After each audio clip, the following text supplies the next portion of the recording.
Wudhu adalah kegiatan bersuci dari hadas kecil yang merupakan salah satu dari syarat-syarat sah salat.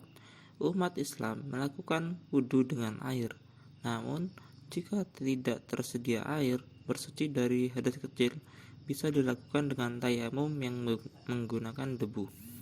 Wudhu bisa bersifat wajib apabila hendak melangsungkan sholat, akan tetapi wudhu bisa pula bersifat sunnah jika dilakukan ketika akan tidur, beristirahat, atau berpergian dan kegiatan lainnya. Ketentuan mengenai wudhu juga disebutkan dalam Al-Quran, yakni dalam firman Allah Subhanahu wa Ta'ala di surat Al-Maidah ayat 6, yang artinya, "Hai orang-orang beriman, apabila kamu hendak mengerjakan sholat, maka basuhlah mukamu dan tanganmu sampai dengan siku, dan sapulah kepalamu dan kakimu sampai dengan kedua mata kaki." Quran surat Al-Maidah ayat 6. Untuk melaksanakan wudhu, setidaknya harus memenuhi rukun-rukunnya. Jika sudah terpenuhi rukunnya, maka wudhu sudah dianggap sah.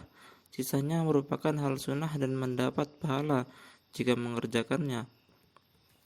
Rukun wudhu yang mesti dikerjakan pada saat bersuci dari hadas kecil adalah: yang pertama, niat; yang kedua, membasuh wajah; yang ketiga, membasuh kedua tangan hingga siku-siku; yang keempat, mengusap sebagian kepala; dan yang kelima, membasuh kedua kaki dari telapak kaki hingga mata kaki. Semua rukun wudhu itu harus dilakukan secara tertib atau berurutan agar sah. Selain itu, niat mesti dilakukan bersamaan saat pertama kali membasuh muka. Sementara itu, membasuh sebanyak 3 kali, mendahulukan bagian tubuh yang kanan, berdoa, mengusap kedua telinga, berkumur, dan lain sebagainya, termasuk bagian dari sunnah-sunnah wudhu. Jika hal itu dikerjakan, maka bisa mendatangkan pahala. Namun, apabila ditinggalkan juga boleh dan tidak mengurangi sahnya wudhu. Dalam buku Risalah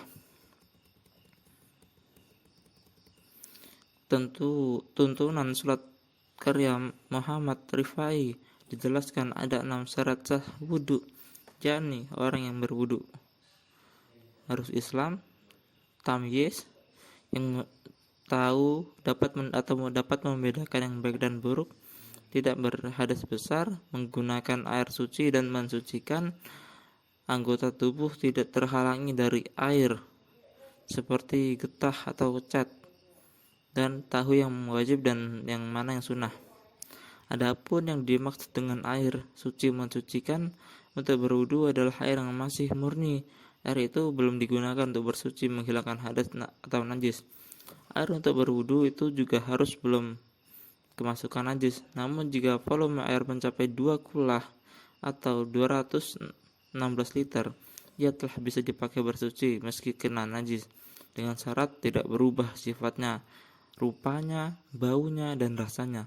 Ukuran air 2 kulah itu setara air di wadah bak dengan ukuran panjang 60 cm dan dalam 60 cm. Dan penyebab wudu batal adalah jika seseorang sudah berwudu dan belum batal, maka wudunya boleh digunakan untuk beberapa kali sholat. Namun jika sudah batal, maka harus berwudu ulang jika ingin sholat kembali. Lalu apa saja hal-hal yang membatalkan wudu? Muhammad Ajib dalam fikih wudu versi mazhab Syafi'iyah menuliskan sejumlah hal yang membatalkan wudu berdasarkan pendapat para ulama di mazhab Syafi'i sebagai berikut. 1. Keluar sesuatu dari kemaluan. Pembatal wudu yang paling jamak dikenal adalah keluarnya sesuatu dari 2 kemaluan, yaitu kubul dan dubur. Yang keluar dari kubul dan dubur bentuknya dapat berupa benda cair, padat, hingga gas. Benda cair itu bisa berupa air kencing, sperma, wadi, mazi, darah, dan cairan lainnya. Sedangkan benda padat bisa berupa kotoran, cacing, dan lain sebagainya. Adapun gas yang keluar dari dubur, yakni kentut, juga termasuk yang membatalkan wudu. Yang kedua, tidur dalam keadaan tidak duduk. Orang yang tidur bisa jadi telentang, duduk, atau dalam posisi lainnya, namun tidak dalam keadaan duduk. Tidur dalam posisi lainnya membatalkan wudhu. Menurut mazhab Syafi'i, dasarnya adalah sabda Rasulullah SAW, siapa yang tidur maka hendaklah ia berwudhu. Hadis riwayat Abu Daud dan Ibnu Majah. Hadis di atas selalu dilengkapi dengan hadis riwayat Anas bin Malik. Adalah para sahabat Rasulullah SAW tidur kemudian sholat tanpa berwudu. Hadis riwayat Muslim. Kemudian Abu Daud menambahkan hingga kepala mereka, yang di sini maksud mereka adalah para sahabat, dan hingga kepala mereka tertunduk, dan itu terjadi di masa Rasulullah SAW. 3. Hilang akal. Orang yang hilang akal dinyatakan batal wudunya hingga akal itu, contohnya pingsan, mabuk, gila, dan lain sebagainya. 4. Bersentuhan kulit dengan kulit mahram atau dengan laki-laki dan perempuan. Pembatal wudhu lainnya menurut mazhab Syafi'i adalah bersentuhan kulit dengan lawan jenis yang bukan mahram. Orang yang dikategorikan mahram adalah haram dinikahi seperti ibu, nenek, anak, saudara, dan lain sebagainya. Karena itu bagi yang menyentuh selain mahramnya maka wudhunya batal. Namun yang menjadi catatan, jika ada kain yang menghalangi sentuhan itu, maka wudhunya tidak batal. Begitu juga sentuhan dengan sesama mahram dianggap tidak membatalkan wudhu. 5. Menyentuh kubul atau kubul. Pembatal wudhu yang lain adalah menyentuh kubul atau kemaluan dengan telapak tangan tanpa penghalang. Namun jika ada kain yang menghalangi, wudhu tidak batal. Dalilnya berdasar pada sabda Nabi Muhammad SAW, siapa yang menyentuh kemaluannya maka harus berwudhu. Hadis riwayat Ahmad dan Tirmizi.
Asyhadu an la ilaha illallah wahdahu la syarikalah wa asyhadu anna Muhammadan abduhu wa rasuluh.